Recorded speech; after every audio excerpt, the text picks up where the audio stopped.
to handle you very delicately, Joyce. You're a national treasure. We couldn't have anything happening to you at all this evening because it is such a big night. Welcome to you, and welcome Lorraine as well. I know that this is going to be a pretty emotional moment for you, Joyce, because you're very, very proud of your Uncle Jock. Yes, and my Auntie Jess. Yep.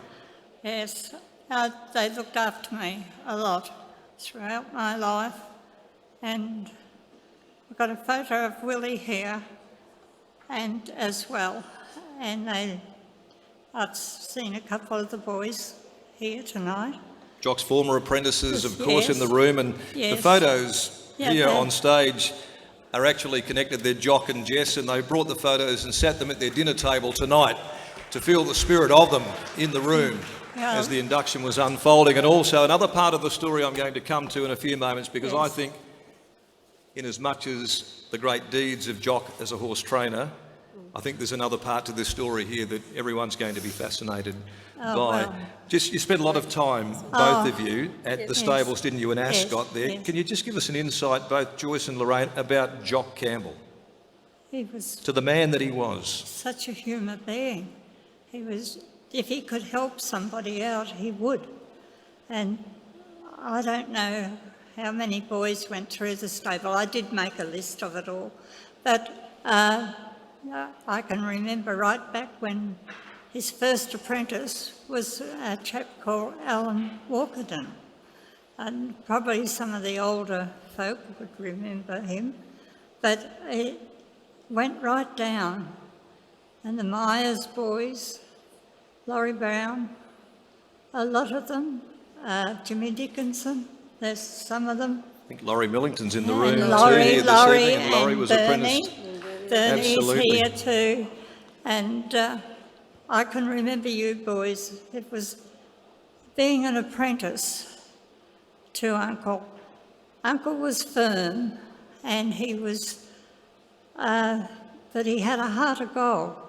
And of course he had the best woman that anybody could have as a wife and a workmate, and that in Auntie Jess. They were a wonderful couple, and the boys all knew that they could always go to Auntie Jess if they had problems to talk over, and it was just a wonderful home, and I was part of that, and my kids were part of it too, as I ended up marrying a farmer and stayed up in the country where I came from.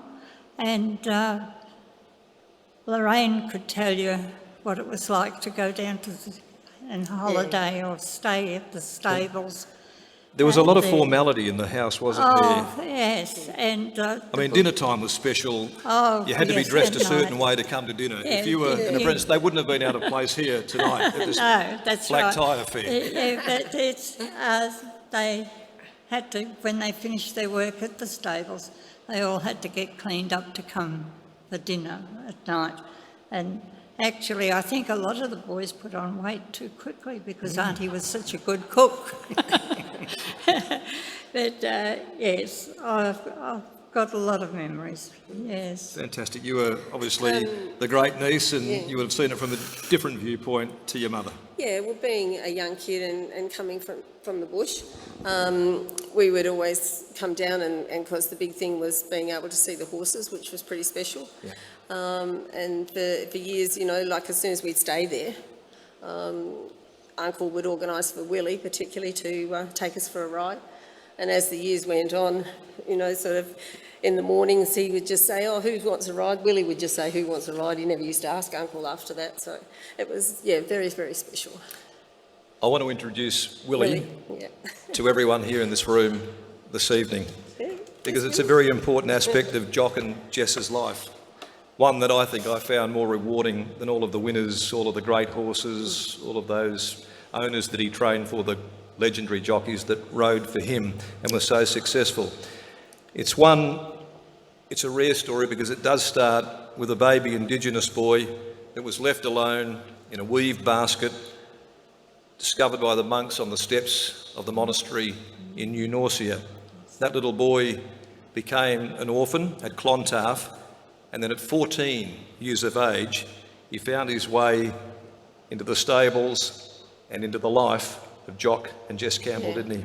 Yes, the brothers went to the turf club and said they had a boy that only wanted to work with horses.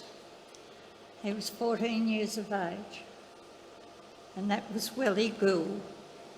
And he didn't have anybody, he didn't know who his mother and father were. Admittedly, some of the men, when they found out that Willie was a part Aboriginal boy, was going to be working at the stables, went to Uncle and said that they were his father, different men at different times. And Uncle said, well, I want proof of it. And you'd better go back to the brothers at Clontarf and to the turf club and say, and if you don't have the right to it, I'll bring the police into it and you'll have to answer some questions there. So we never seen them anymore. So we still didn't know and don't know to this day who his father was. Jock and Jess had no children of their own. No, Willie, that's why we were all exactly so looked after so embraced well. as children virtually, and so was Willie. Yes. Willie was embraced, virtually adopted by the Campbells. He was an outstanding horseman. I know I spoke with a lot of people about Willie, and I've known Willie. Well, Great buck jump rider. He'd ride horses that others wouldn't get on board or risk their life and limb riding. He travelled the world with Jock and Jess. He saw the world. He referred to them as mum and dad. Yes, definitely. Yeah. And when they were in their aged years, in their respective aged homes, he continued to visit them until the very end, until Jock's passing. Yeah. And they were for a long time. They were in separate nursing homes, and so he would make his way from one to the other all the time. And because Auntie was perhaps a little bit more sort of active and a bit more mobile and with it than Uncle at the time, so he would go and tell her exactly what was going on and all the rest of it. Yeah. The one story that I think about Willie that shows from what the man he was and where he came from, we're saying about that he rocked up to Auntie and Uncle's with nothing. Mum tells a story that he arrived with, we all know the old Mills and Wares biscuit tins that you used to get from the Royal Show, and his total possessions were in that box. And the day that he arrived, that was all he had, and Uncle said, well, you better take him to Walsh's and get him some clothes. And so, and at this photo here shows Willie with his very first suit. And we noted the other night that there's slippers on the photo. No shoes, just slippers. He dressed for comfort. He did, yeah. Well, it's a fantastic, it's a beautiful photograph. He always, and a very clean person, lovely person, yes. I think that's a side of the Campbells, particularly Jock and, of course, Auntie Jess, that just made them not only institutions in the Ascot area, great people, humanitarians, and gave a young man who would not have otherwise had a life that many would only ever dream about. Yeah, well, that's right. And the thing is too that he went to the UK with them. He actually did some strapping in the UK and in the Epsom Carnival and that sort of thing. Because they stayed with Scobie and May Breesley on that trip, didn't they? They stayed there with them, and they remained lifelong friends, as with you, Darren. So, Scobie Breesley won a Kalgoorlie Cup for Jock on Panthist in 1946. I remember doing a school social studies project. It was the only one I ever completed and got actually a mark for it. And I had the great pleasure of meeting Scobie, of course, much later on in life, and spent an invaluable amount of time with him. But of course, Jock is a legend tonight. Willie Gould, in part, is a legend as well. And if you ever are down on the banks of the Ascot River, near the old Ascot Inn Hotel, you might just see a park bench down there. And on there is a memorial plaque, because it recognises Willie Gould in this instance. Willie, unfortunately and tragically, was taken from us after being kicked by a horse in the float car park at Ascot one morning, some years ago now. But his memory lives on on that plaque, on that bench, in this room, and he lives on with Yes. Jock and Jess Campbell. That's right. We might just have to take a drive down there with the award.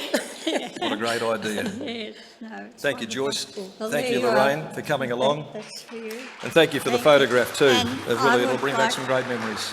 I would like to thank the racing fraternity and everybody who's nominated Uncle Jock. And also, it's a wonderful night. We've been here twice before. Well, Lorraine came the first time when Nicopolis was invited into the Hall of Fame.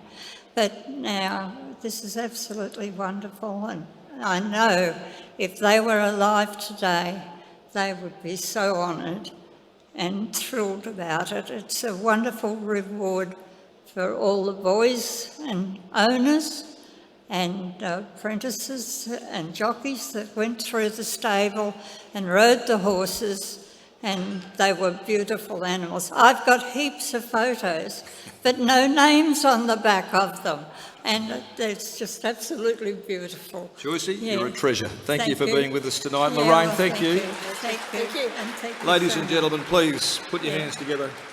I'll give you a hand in a few moments. Don't go too far.